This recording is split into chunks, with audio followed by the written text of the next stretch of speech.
The first thing Evander felt was heat so sharp it stole the breath from his lungs. A wall of fire roaring out of a downtown office building as people screamed and scattered in every direction. It was broad daylight, the sun high above the city, yet smoke turned the sky gray, and sirens wailed like warnings from another world. Evan had been walking past with his backpack slung over one shoulder, thinking about rent, school fees, and how to stretch one more week of groceries when he saw her collapse near the entrance, trapped between falling debris and rising flames. In that instant, without knowing who she was or why fate had placed her there, Evan ran straight into the fire. Before the story continues, if you believe that kindness deserves second chances and that good deeds can come back in unexpected ways, please like this video, share it with someone who needs hope, comment your thoughts, and subscribe to the channel Kind Soul Stories. Your support helps stories like this reach more hearts. Evander was not a hero by choice or by title.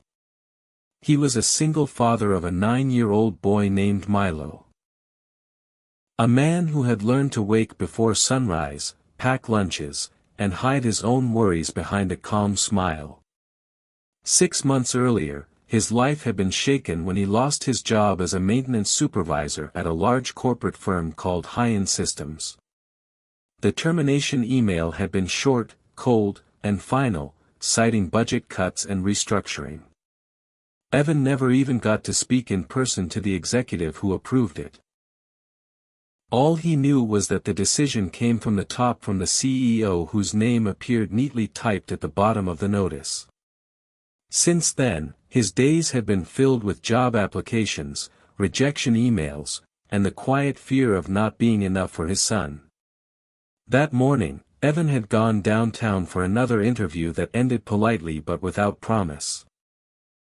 He was heading back toward the bus stop, replaying every answer he had given, wondering what he could have said differently when the explosion happened. A sharp crack echoed through the street, followed by flames bursting from the lower floor of an office building. People froze, then chaos erupted. Evan saw smoke pouring out, alarms blaring, and amid it all, a woman stumbling near the entrance, her business jacket half burned, her face pale with shock. She tried to stand, but her legs gave out. Evan did not think about Milo waiting at school, or the fact that he had no protective gear, or that firefighters were still minutes away. He dropped his bag and ran. The heat was unbearable, the air thick with smoke, but he reached her, shielding her head as debris fell. He could feel his skin burning, his lungs screaming for air, but he lifted her one step at a time, carrying her away from the flames as people shouted warnings. By the time he collapsed onto the pavement with her, his arms were shaking and his vision blurred.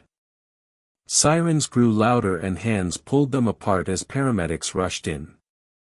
Evan woke up later in a hospital room bathed in soft daylight, bandages wrapped around his forearms and shoulder. His first thought was panic for Milo. His second was confusion about where he was. A nurse reassured him that his son had been contacted and was safe with a neighbor. Then she told him that the woman he saved was stable and asking about him. Evan nodded weakly, still unaware of who she was, only relieved that she had survived. Hours later, as sunlight streamed through the window and the city hummed outside, a woman entered his room, accompanied by a doctor. She moved carefully, her arm in a sling, her expression serious, but softened by emotion. Evan recognized her face instantly, not from the fire, but from company newsletters and press photos. She was Marissa Vale, the CEO of High-End Systems, the same woman whose signature had ended his career months ago. The realization hit him harder than the fire ever had. His chest tightened and memories flooded back of that email, of telling Milo they might have to move, of nights spent awake calculating bills. For a moment, bitterness rose in his throat. But as he looked at her now, injured, vulnerable, alive, because he had acted without knowing who she was, something inside him quieted. Marissa stood there, tears forming in her eyes, and spoke words of gratitude that Evan barely heard through the rush of emotions. She told him she had been visiting the building for a meeting when faulty wiring caused the fire. She said that without him, she would not be alive. Evan listened silently. His mind torn between the past pain she represented and the simple truth that a human life mattered more than any corporate decision. In the days that followed, Evan's story spread quietly. Local news mentioned a single father who had saved a stranger from a burning building. Neighbors left food at his door. Milo looked at his father with wide, proud eyes, telling everyone at school that his dad was brave. Evan, however, still worried about the future. Heroism did not pay rent, and once the hospital discharged him, reality would return. What Evan did not expect was a call from High-End Systems requesting a meeting. Walking into the glass building again felt surreal, sunlight reflecting off polished floors, memories echoing in every hallway. Marissa Vale met him personally this time, not as a distant executive, but as someone who owed her life to him. She explained that his termination had been part of a rushed restructuring, one she now saw had overlooked the human cost. She admitted fault, something Evan had never imagined hearing. Marissa offered Evan more than his old job. She offered him a new role, one with flexibility to care for his son, better pay, and a chance to help shape company policies so families would not be treated as numbers again. Evan listened carefully, his heart pounding. This was not just about employment. It was about dignity, about being seen. Evan accepted not because of revenge or validation but because he wanted stability for Milo and because he believed people could learn and change. His return to work was quiet, respectful, and deeply meaningful. Colleagues who had known him before welcomed him back with admiration, not pity.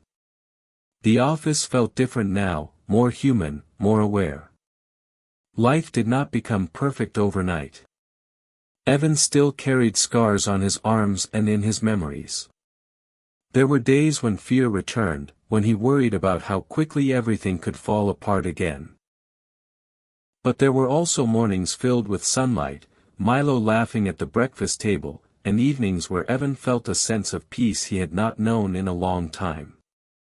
Months later, High-End Systems launched a new initiative supporting single parents and workers facing hardship. Marissa publicly credited a moment of personal awakening for the change, though she never shared all the details. Evan watched from the back of the room during the announcement, his heart full, knowing that one selfless act had created ripples far beyond that burning building. Before this story ends, please take a moment to comment below and share what this story made you feel. Your words mean more than you know. Evan never considered himself extraordinary. He was simply a father who ran toward danger because someone needed help. Yet that choice rewrote his future and reminded everyone involved that kindness given freely has the power to transform lives in ways no one can predict. If this story touched your heart, inspired you, or made you believe a little more in second chances, please like this video, share it, and subscribe to Kind Soul Stories. Your engagement helps keep stories of hope and humanity alive. And together we can remind the world that even in the brightest daylight, compassion can shine brighter than fire.